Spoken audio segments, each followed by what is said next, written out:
Dois pescadores estavam no seu barco, pescando no meio de um grande rio. E, por qualquer razão, o barco em que eles estavam pescando emborcou. E eles foram levados pela correnteza. Logo embaixo havia uma grande queda de água do rio, grande cachoeira. Ali seria a morte certa.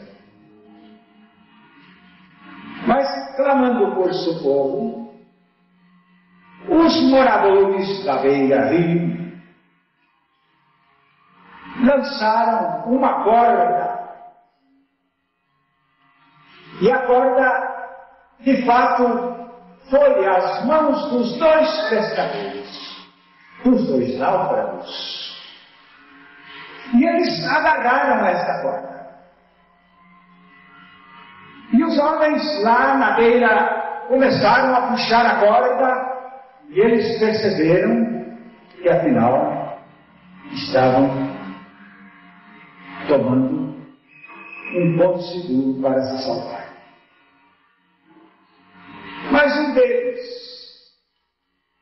viu que vinha rodando pelo rio abaixo uma tora de madeira flutuando de certo século de vinho.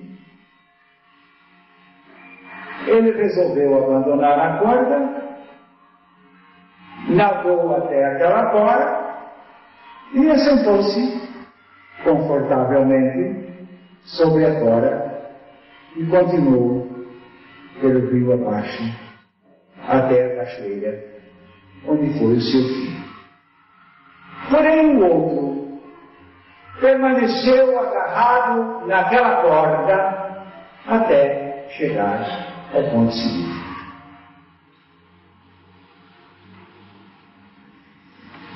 A confissão de fé evangélica, e particularmente a confissão de fé de uma igreja batista, é esta: cremos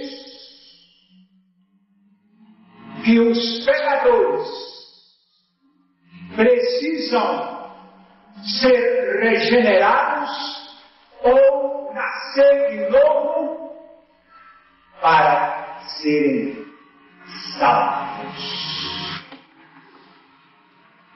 Meus amados, segundo o Senhor Jesus Cristo declarou,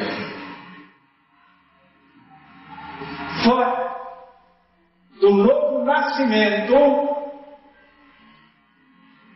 não há salvação. Fora do novo nascimento não há salvação. Estou clamando em nome de Jesus, porque foi Ele quem disse que se alguém não nascer de novo, não pode ver o reino de Deus.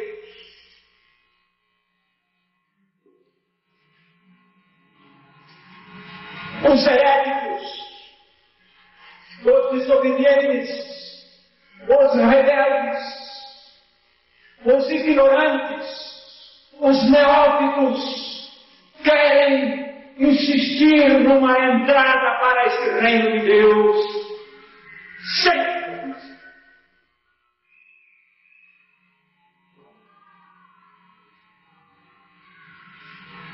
vencerão se Jesus mentir, mas ainda cremos que seja todo homem mentiroso e Deus verdadeiro.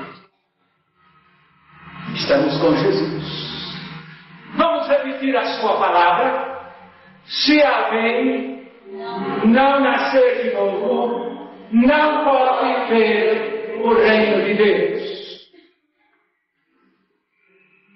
A confusão se levanta contra esta verdade. E nós temos pessoas confusas das mais variadas espécies de matizes, buscando os mais falsos e os mais atrapalhados meios. Porém, a verdade de Jesus não muda. Se alguém não nascer de novo, não pode ver o reino de Deus. O senhor é radical? Eu nunca pensei na minha vida em ser radical. É Jesus quem é radical. E ele faz muito bem em ser. Porque então, a sua imutável verdade pode ser confiável. A sua imutável verdade é confiável. Porque se você hoje tem esse caminho, mas amanhã você chega aqui e alguém diz, não, agora não é mais para cá, esse caminho que era para cá virou para lá, essas mudanças confundem. Mas faz uma eternidade toda que Deus propôs nunca colocar dentro do seu reino uma pessoa sem o novo nascimento.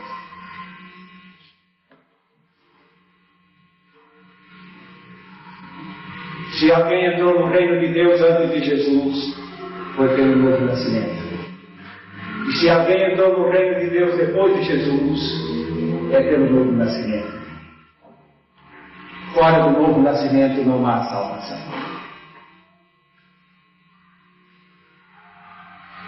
Existe um dogma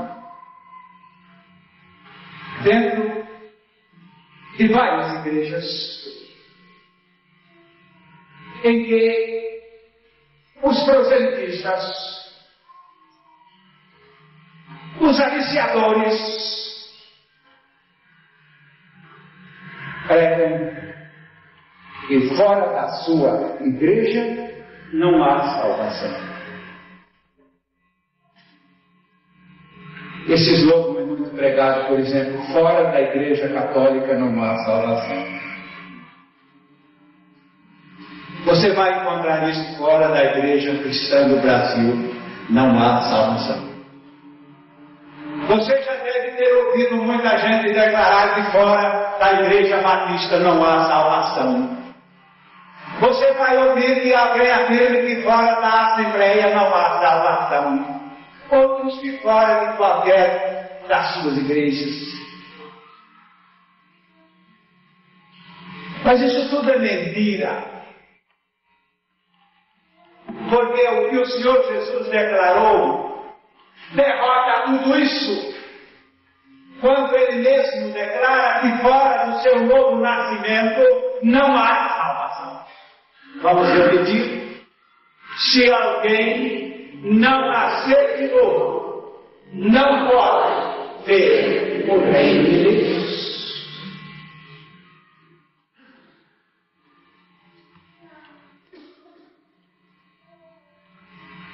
Um número muito grande de denominações chamadas cristãs estosa a heresia de que se nasce de novo pelo batismo,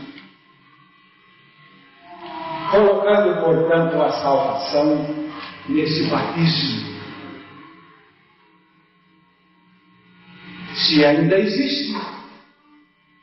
Você entraria na sacristia de uma igreja católica em Olinda, na juntinha de Recife, do estado de Pernambuco, e lá está uma pia batismal e escrito sobre a parede ali, aqui se nasce para a vida eterna.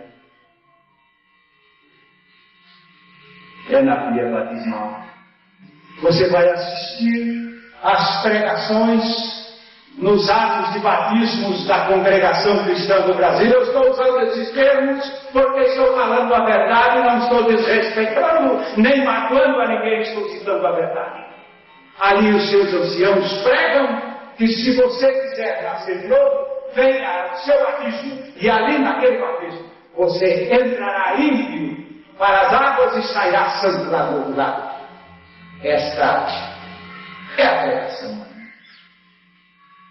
Não faz muito tempo, conversando com um amigo ancião, ele me disse: ainda ontem tivemos um grande número de batismos e ali pudemos afirmar que qualquer pessoa que quisesse experimentar o seu novo nascimento gostaria de receber em batismo. E agora, meus amados, são meios de escapar, de escape dessa verdade. Eu também procurei essas substituições. Eu vivia no pecado. Eu precisava de alguma coisa que me libertasse do pecado. A causa real porque eu vivia no pecado é porque não era renascido. Mas eu também não sabia que era isso. Eu já corri atrás do batismo com o Espírito Santo. Já pensei que falar língua seria a solução. Já pensei que outras coisas mais, orações com imposição de mãos, isso não vai resolver o problema do meu pecado. O que eu quero agora que você entenda é que o caminho da vitória é esse novo nascimento, e não é a minha pregação, é a palavra de Jesus. Você crê em Jesus? Você crê em Jesus? Você crê em Jesus incondicionalmente? Ou crê em Jesus apenas convencionalmente? Mas se você crê em Jesus incondicionalmente, você vai ver que a sua verdade prevalece nesses termos: se alguém não nascer de novo, não pode ver o reino de Deus.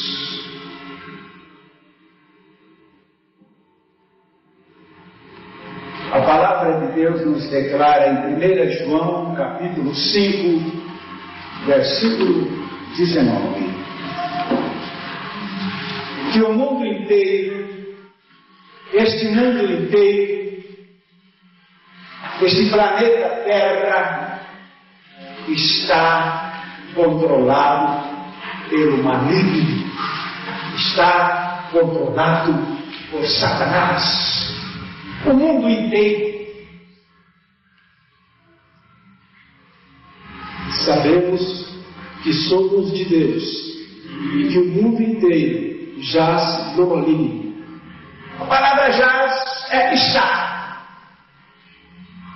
O mundo inteiro está no maligno. Eu creio na palavra de Deus. Afirmo isso porque é a palavra de Deus. O mundo inteiro está no maligno. Jesus declarou que Satanás é o príncipe deste mundo. Em João 14:30, ele mesmo, Jesus, apresenta Satanás como o príncipe deste mundo. Já não falarei muito convosco, porque aí vem o príncipe do mundo, ele nada tem em mim. O príncipe deste mundo, e ainda mais disse Jesus, ele nada tem em mim, ele nada tem comigo. Em João 12:31, Jesus repete isto, mostrando que ele é expulso, mas ele continua sendo o príncipe deste mundo. chegou o momento de ser julgado este mundo. E agora, o seu príncipe será expulso. Me levanto esta pergunta: como podemos ser livres dos domínios de Satanás? Certa vez Jesus contou, eu não acho que seja parábola ali, ele contou lá em Mateus 12, e acerca da expulsão dos espíritos malignos. Ele diz aqui nos versos 43 até o 45. Vamos a essa história. Quando o espírito imundo sai do homem, anda por lugares áridos, procurando repouso, porém não encontra. Por isso diz: voltarei para minha casa, de onde saí. E tendo voltado, a encontra vazia, varrida e ornamentada. Então vai e leva consigo outros 7 espíritos, piores do que ele, e entrando, habitam ali. E o último estado daquele homem tornou-se pior do que o primeiro. Assim também acontecerá a esta geração perversa. Eu tenho expulso demônios de muitas pessoas, mas eu não gosto muito dessa tarefa. Sabe por quê? E quando as pessoas vêm conversar comigo, o senhor não quer dar um jeito aí de expulsar esse demônio? A minha resposta é: isso não vale nada. Alguém dirá: mas não é para libertar a pessoa? Eu sei, mas não liberta, isso não vai resolver. Jesus não contou aqui. E você vai lá mexer com um demônio que está naquela pessoa, você expulsa esse demônio em nome de Jesus, ele vai embora. E dali a pouco, o que ele disse mesmo no verso 45, voltarei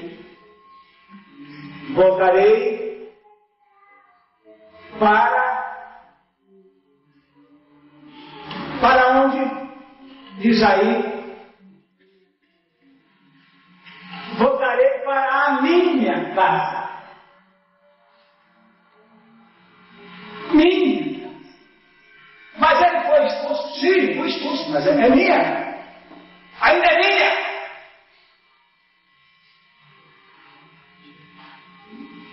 Depois do culto aqui,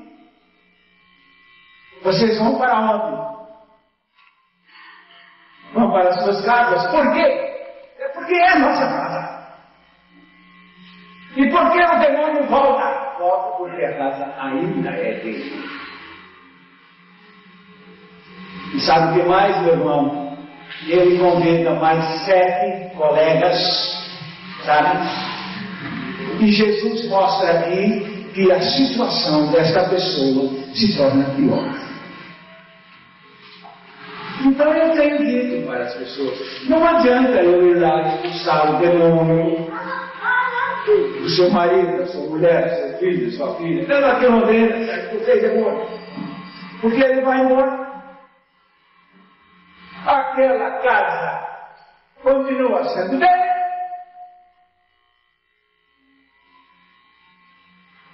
E ele tem todos os direitos de voltar, como ele disse aqui: voltarei para a minha casa.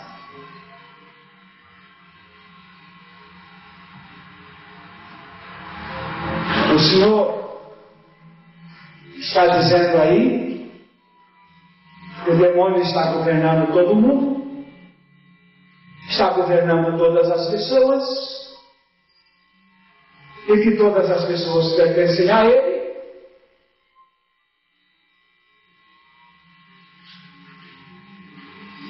É a palavra de Deus que diz isso. Em 1 João 3,8,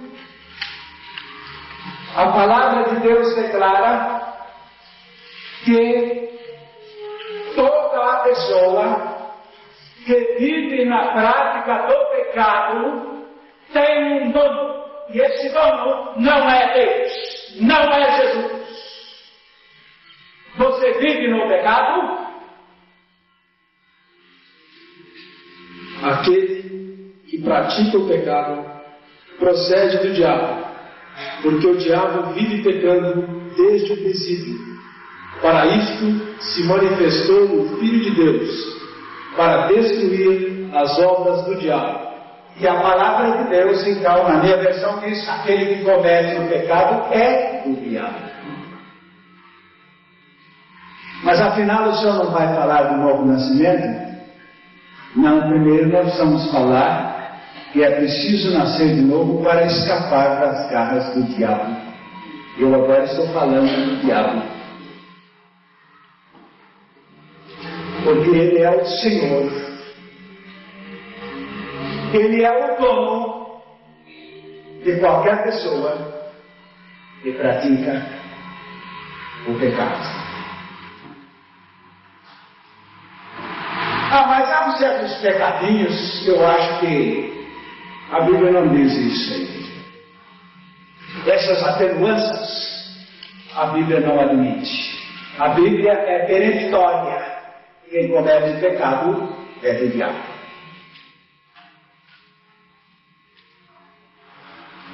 A prática do pecado é uma demonstração de que tal pessoa pertence a um Senhor que não é Jesus.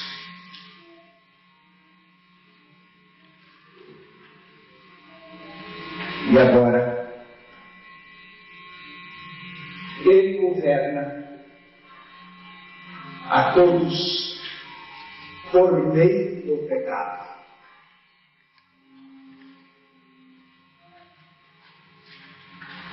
O pecado se manifesta em qualquer pessoa através da carne. Mas Satanás está regendo o mundo por meio do pecado, através de cada pessoa que no pecado se acha. Alguém me dirá, eu pratico o pecado, mas eu sou de Deus. A Bíblia não aceita isso. A Bíblia acabou de declarar que quem comete o pecado é do diabo. Você sabe que isso me fez bem? Você sabe que eu nasci de novo por causa desta estocada contundente da palavra no meu coração. Quando o Espírito me fez assim no rosto, dizendo, para, veja aqui, eu olhei, quem comete o pecado é do diabo, pense bem, está escrito aqui, que eu sou do diabo. Sou membro da Igreja Batista há muitos anos, sou pastor, tenho pregado, tenho sido aceitável pelas igrejas por aí, mas eu sei que eu sou do diabo, porque eu nunca saí do pecado. Ou ainda pretendemos enganar a Deus também, queremos envolvê-lo com a nossa, o quê? O que nós podemos fazer contra a verdade? 2 Coríntios 13, 8. O que nós podemos fazer contra a verdade da palavra de Deus? Eu sei que Deus não vai deixar julgada a pessoa que acaba de tirar as suas conclusões ao seu nome.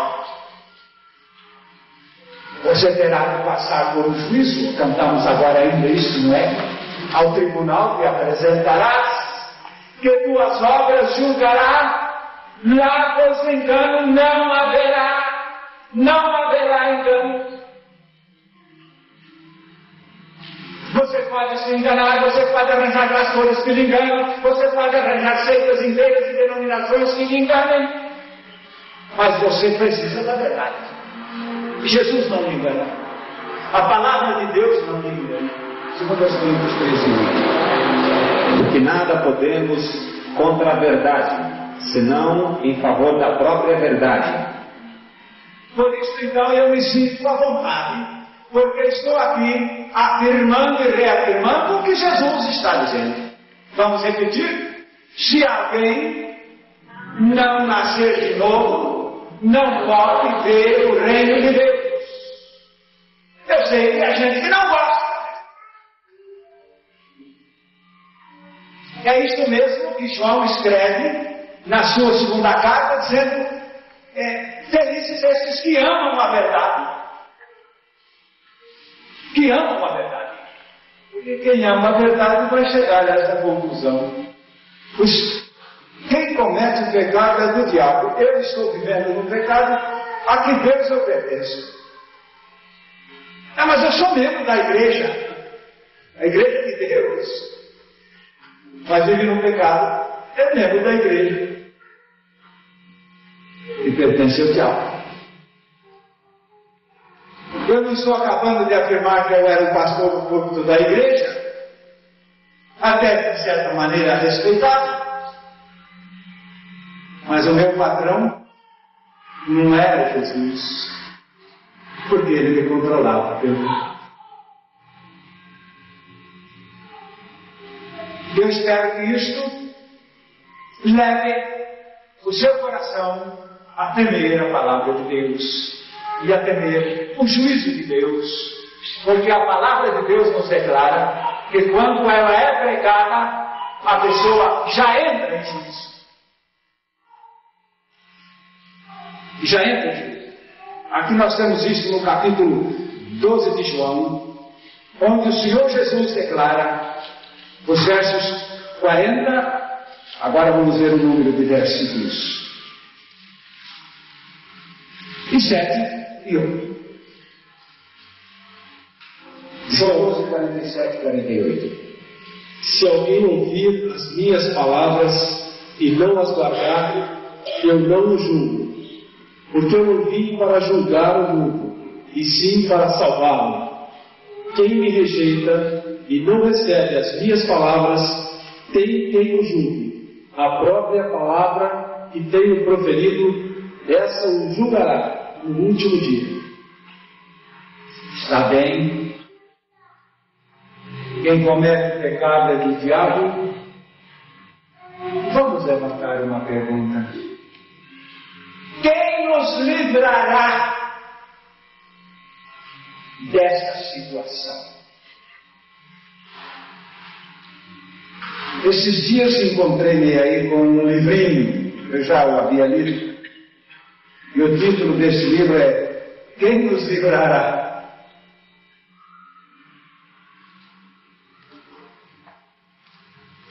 Eu não tenho ali naquele livro o endereço do autor, senão eu iria escrever-lhe uma carta para dizer que este livro ensina que não existe um Jesus, que não existe um Salvador, que não existe um libertador. Esse livro termina aconselhando que você se conforme com essa vontade de servir a Deus, mas que você tem que se acomodar mesmo com a sua vida de pecado, porque é assim que é para ficar. O livro chega a uma conclusão desanimadora. E outro dia eu encontrei aqui na nossa biblioteca à venda e disse, por favor, se vocês não lerem o livro antes de colocar aqui, então perguntem, porque esse livro não é desejável, não é aconselhável, porque ele te deixará com essa grande interrogação. Quem nos livrará? Meus amados, estou aqui em nome dele mesmo para vos dizer que ele nos livra. Ele nos livra sim. Aquele livro não apresentou Jesus como o Filho de Deus, dizendo, se pois o Filho nos libertar, sereis verdadeiramente livres. Portanto, ele livrará. Ouvi até escrever uma réplica, pegando toda a matéria daquele livro e chegando com essa conclusão. Ele livrará. E agora, aquele mesmo texto que diz, quem comete pecado é do diabo, mas para isto o Filho de Deus se manifestou, para destruir as obras do diabo. O que são as obras do diabo, meu irmão? O que são as obras do diabo. É o pecado. É o pecado. E Jesus veio para destruir o pecado. Aqui, no livro de Hebreus, no capítulo 9, nós encontramos esta declaração em que a palavra de Deus nos assegura que Jesus fez um sacrifício muito especial para nos libertar, destruindo, aniquilando, diz aqui, capítulo 9, e eu estou lendo agora o versículo 26, mas agora na consumação dos séculos, uma vez se manifestou para aniquilar o pecado pelo sacrifício de si mesmo. Aqui nós temos o sacrifício de Jesus para aniquilar o pecado. Você sabe o que é aniquilar? Aniquilar não é dizimar, não. E dizimar sempre ficou alguma coisa que sobra. O exército de Faraó foi aniquilado no Mar Vermelho, isto é, não sobrou um soldado sequer para ir lá ao Egito contar o que aconteceu com o povo. Aniquilar é consumir todo o pecado. Todo o pecado. Ele é o Cordeiro de Deus que tira o pecado do mundo, mostrando que não há pecado que ele não possa vencer. Sim. Qual o processo de Jesus em nos libertar, portanto, de todo o pecado? O processo é um novo nascimento. O processo é a regeneração do homem, da mulher, da criança, do menino. É a regeneração até mesmo dos ministros. Em 1 João 5, versículo 18, a palavra de Deus nos mostra que, mediante o novo nascimento, o maligno não tem mais poderes contra aquela pessoa. Sabemos que todo aquele que é nascido de Deus não vive em pecado. Antes, aquele que nasceu de Deus o guarda, e o maligno não lhe toca.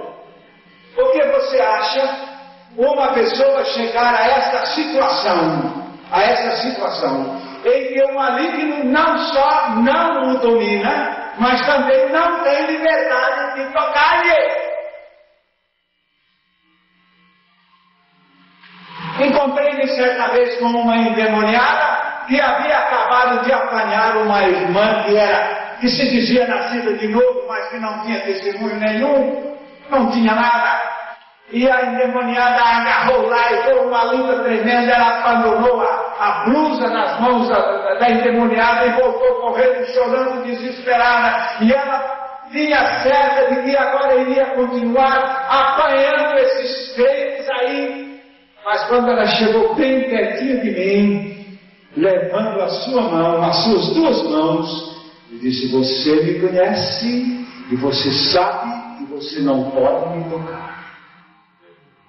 Ela foi como se encontrando ali com um choque elétrico e se afastou e foi correndo para ela. E saia dela, saia logo.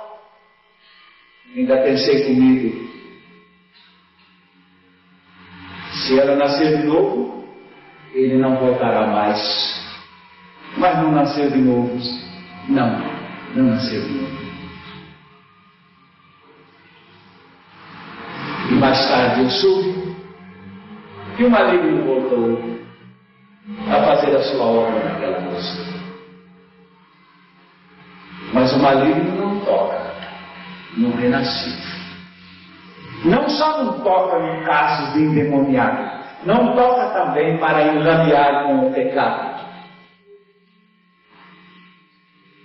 O maligno é o tentador para levar a pessoa ao pecado.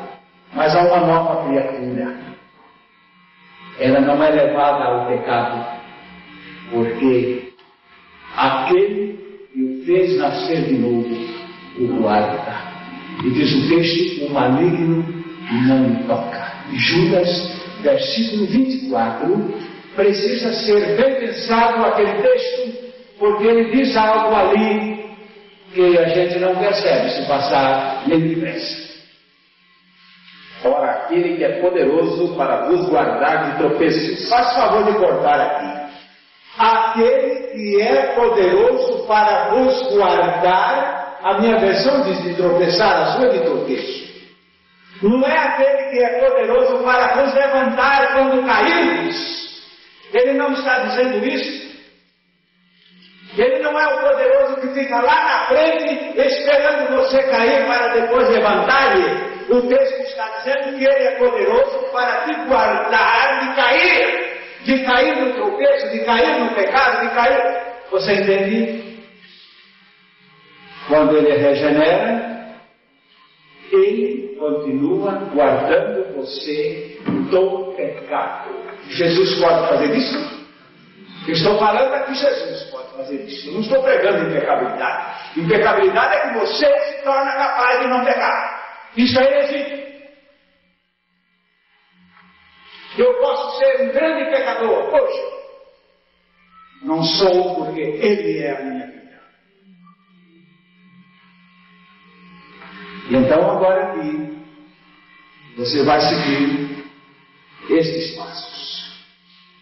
Você sabe para que foi que Jesus nos atraiu para si lá na cruz? Quando ele disse: quando eu for levantado da terra, todos atrairei a mim. Sabe para que ele nos atraiu ali? Ele nos atraiu ali com a finalidade de nos levar à morte. A morte. Em Romanos, capítulo 6, versículo 7, a palavra de Deus declara que uma pessoa só pode alcançar uma vida justa morrendo. Porquanto quem morreu, justificado está do pecado. Você entendeu? Quem morreu, agora é justo. Nós conhecemos histórias de pessoas, as mais depravadas, as mais perversas, as mais corruptas, as mais imorais, não é assim? Morre, acaba tudo isso. Acaba tudo isso. Fica bonzinho ali, fica até assim. Por quê?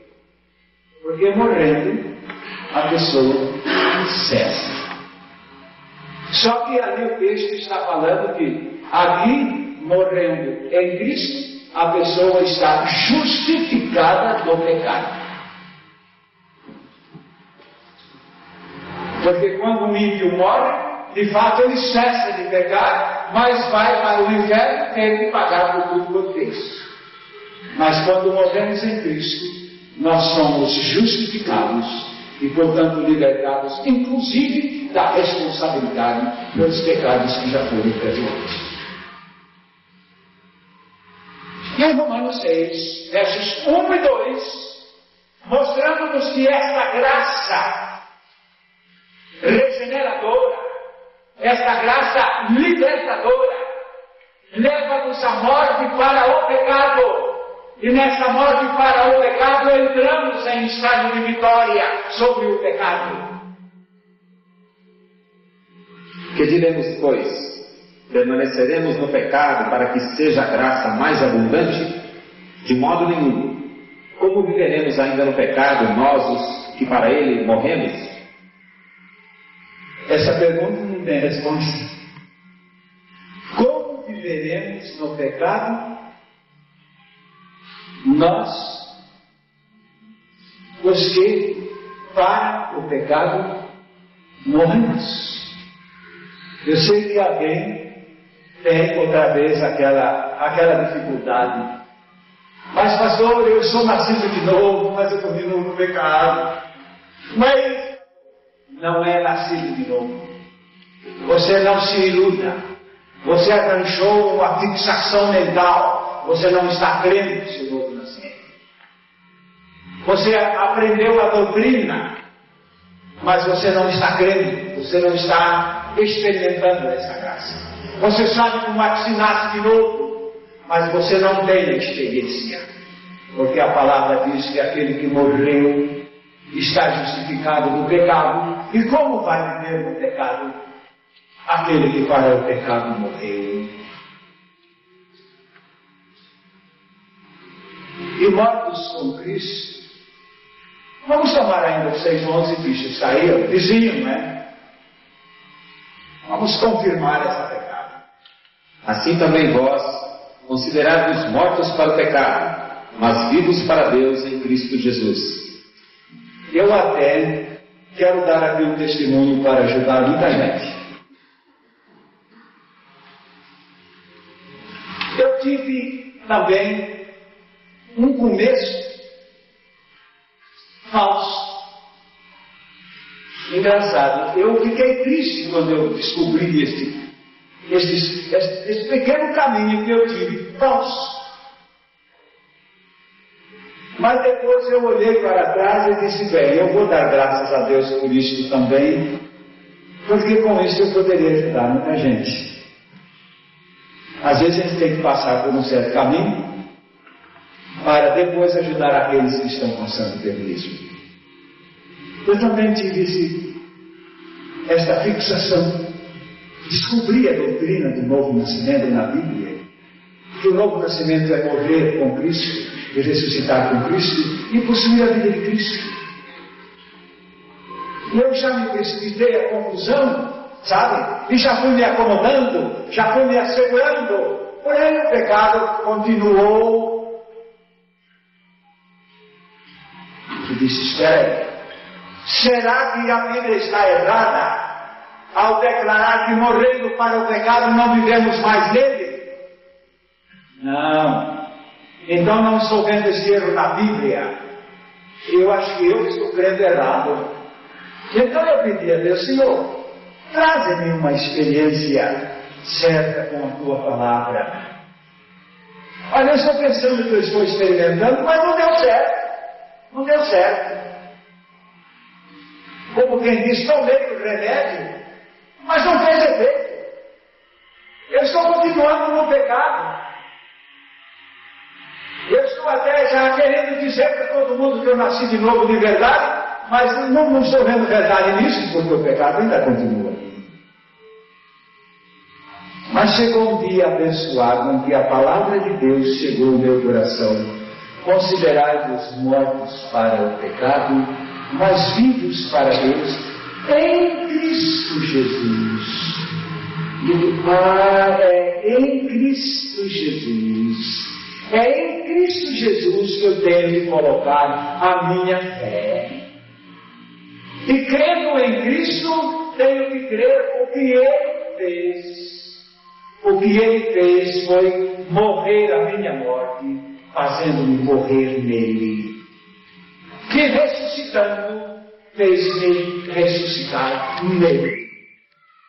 Então eu vejo aqui a verdade em que eu preciso descansar com a minha fé de uma maneira segura, que a palavra de Deus não pode estar errada, e então nessa segurança eu comecei a perceber uma coisa engraçada. Pecados que eu não podia vencer na minha vida. Guarde isso para o seu coração. Não sejas incrédulo, que a palavra de Deus é a verdade. Cristo é verdadeiramente salvador do pecado. Estou contando agora pecados que eu nunca pude vencer na minha vida. Recorri até a médicos, comer remédio para evitar essas coisas e não consegui vencer. Graças a Deus que não venci por aquele dia. Mas o dia em que realmente aceitei a minha morte em Cristo, eu esqueci de pecar. Eu esqueci de pecar. Aquilo estava impregnado no meu ser, de tal maneira que eu não conseguia até esqueci do pecado, mas a essa altura eu esqueci aquelas práticas. Coisas que eu não podia vencer desapareceram. Não é bem como por engano, porque eu sei que a verdade é que essa morte em Cristo realmente liberta do pecado. E depois disso, nós temos um outro lado da palavra de Deus. É lá em 1 João capítulo 3, e nós vamos ver dos versículos 6 a 9. Não é só o 9 não, é de 6 a 9. Vamos ver. Todo aquele que permanece nele não vive pecando. Todo aquele que vive pecando não ouviu nem o conheceu. Filhinhos, não vos deixeis enganar por ninguém. Aquele que pratica a justiça é justo, assim como ele é justo. Aquele que pratica o pecado procede do diabo, porque o diabo vive pecando desde o princípio. Para isto se manifestou o Filho de Deus, para destruir as obras do diabo. Todo aquele que é nascido de Deus não vive na prática de pecado, pois o que permanece nele é a divina semente. Ora, esse não pode pecar, porque é nascido de Deus. Essa palavra divina semente equivale à vida de Jesus em você. Essa vida de Jesus em você te domina com muito mais poder do que o pecado lhe dominar. Por isso a palavra diz que aquele que é nascido de Deus, diz o verso 9, não vive na prática do pecado. Quando se diz que Jesus é Salvador, Ele é Salvador por meio desse novo nascimento. Pregar que Jesus é Salvador e não pregar o novo nascimento, pregar que Jesus é Salvador e negar o novo nascimento, pregar que Jesus é Salvador e anular a eficácia do novo nascimento, é anular Jesus como Salvador.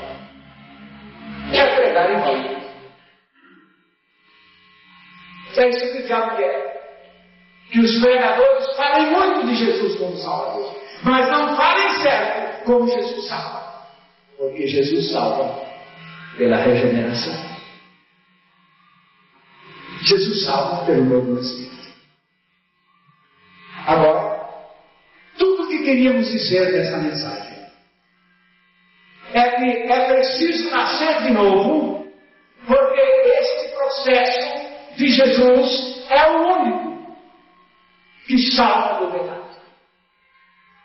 É o único que salva da perdição, é o único que salva do inferno, é o único que salva do lago de fogo, é o único que pode dar a uma pessoa o reino de Deus.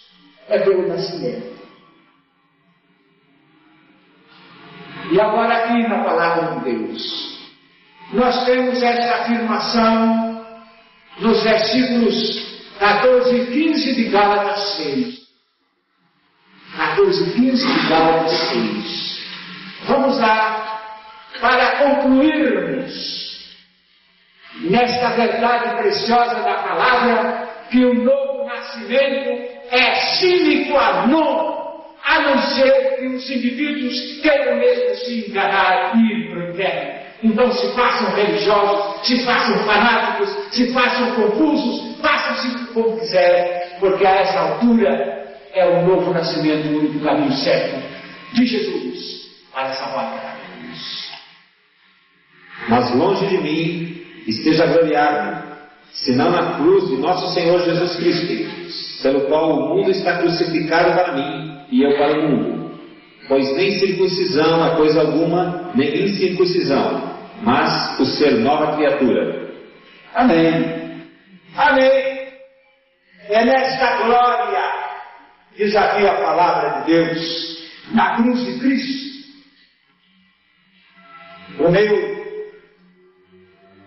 saudoso professor que me marcou muito, declara em um dos seus comentários, então, da Epístola aos Gálatas, citando o capítulo 6, versículo 14, ele diz o seguinte: o gloriar-se na cruz de Cristo é estar crucificado com Ele. O gloriar-se na cruz de Cristo é estar crucificado com Ele. Dado certeiro declara isto: gloriar-se na cruz de Cristo é estar crucificado com Ele. E acrescenta: dizer-se cristão e não ter ali naquela cruz crucificado o seu velho eu é ser hipócrita. São suas palavras naquele comentário. Esse modo de cristão de rótulo é um grande testemunho de hipocrisia. Mais uma vez, crucificados com Cristo, não há mais hipocrisia. Crucificado com Cristo, não resta mais razão para se ludibriar ou enganar a si e muito menos aos de fora. Porque nesta nossa morte com Cristo, nós ficamos, de fato, sinceramente colocados numa posição vitoriosa. E ele termina ali no versículo 15 declarando: meus irmãos, a circuncisão, que é toda a raça de Israel, e a incircuncisão, que são todas as raças gentílicas. Logo, nestas duas palavras, ele colocou o mundo inteiro. Na circuncisão Israel, na incircuncisão o restante do mundo. Ele disse: tudo isto não é nada, tudo isto não é coisa alguma, tudo isto não tem valor, mas ele disse: em Cristo Jesus, a coisa que vale é ser uma nova criatura. Que Deus abençoe o seu coração, despertando-o nesta noite para uma fé. E se você já tentou crer, bateu esta porta e ela não lhe foi aberta, volte a insistir. Apostasia, meus amados, apostasia é uma palavra relativa. A palavra apostasia significa voltar do caminho.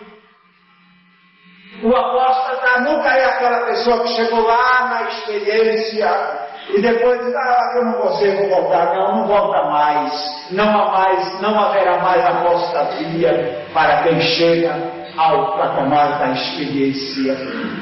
É em Cristo Jesus, então daqui não se sai mais. Não é que haja uma prisão, é que há ali uma definitiva segunda posição. Agora você não acredite no seu novo nascimento se você anda vivendo no pecado. Não se iluda, não se engane. Quem comete o pecado não é nascido de novo. Quem comete o pecado é do diabo. Não se iluda. Não escandalize o nome da verdade com essa falsa posição. Não se iluda.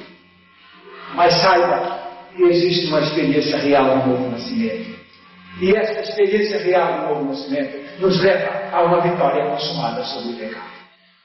Porque é para isso que ele nos leva a nascer de novo. Porque salvação é do pecado. Salvar é para salvar do pecado.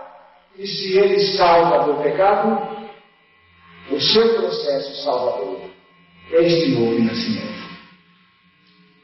Eu gosto de Jesus porque ele não tem meia dúzia de medicamentos para tratar os outros, não é? Às vezes nós temos esse tipo de receituário, não é? Como é que está aí? Não, uma dorzinha de cabeça, dá um remédio para isso. Como é que está mais? Eu estou com uma indisposição, mais um remédio para isso. E estou com mais a vista para mais um remédio para isso, você entendeu? É mais um remédio para cada problema. Jesus não é assim. Ele tem um remédio para todos os problemas. Eu estava vendo na flora medicinal um tal de remédio chamado Cura-Tudo. Mas depois eu fui lá notar, não era não Cura-Tudo não. Uma opção de coisa, mas não é tudo. Mas o novo nascimento cura tudo. O novo nascimento cura tudo. Ele cura a desgraça do seu interior, ele cura a desgraça do seu lar, ele cura a desgraça do seu país, ele cura a desgraça do mundo, ele cura tudo. Esse é o processo de Jesus. Salvar. Portanto, se alguém não nascer de novo, não pode ver o reino de Deus. Este novo nascimento está ao alcance de qualquer pessoa. De qualquer pessoa. Basta crer. A palavra de Deus que afirma a sua morte e a sua ressurreição em Cristo, e você será gerado de novo e terá a vitória segura. 1 Pedro, capítulo 1, versículo 23, é crer a palavra de Deus que afirma a nossa morte e a nossa ressurreição em Cristo. É crer a palavra de Deus que afirma que fomos mortos no corpo de Cristo e que fomos ressuscitados juntamente com Ele para ganharmos a sua vida. Pois fostes regenerados, não de semente corruptível, mas da incorruptível, mediante a palavra de Deus, a qual vive e é permanente. Amém. Esta é a palavra que regenera. É a palavra de Deus. É a palavra da verdade. É a palavra que traz Jesus. Este Jesus que nos atraiu para si naquela cruz. Este Jesus que nos fez morrer em seu corpo. Esse Jesus que nos levou à ressurreição com Ele, esse Jesus que vive no interior e o relativo. Ele é a sua segurança. Logo, aqui está a salvação. Finalmente, chegamos ao princípio desta mensagem. Ninguém pode se salvar fora deste novo nascimento em Cristo Jesus. Creia esta verdade que é a velha confissão de muitos santos na história. Cremos que os pecadores somente poderão ser salvos através da regeneração ou do novo nascimento. Pois foi assim que Jesus disse. Vamos juntos? Se alguém não nascer de novo, não pode ver o reino de Deus.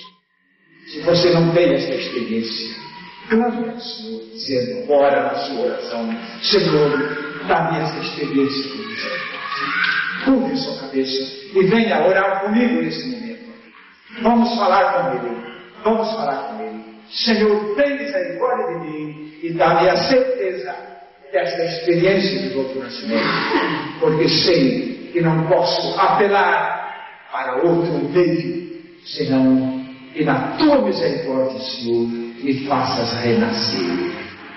Tem misericórdia de mim, Senhor. E tem misericórdia, Senhor, daqueles que precisam chegar a esta graça.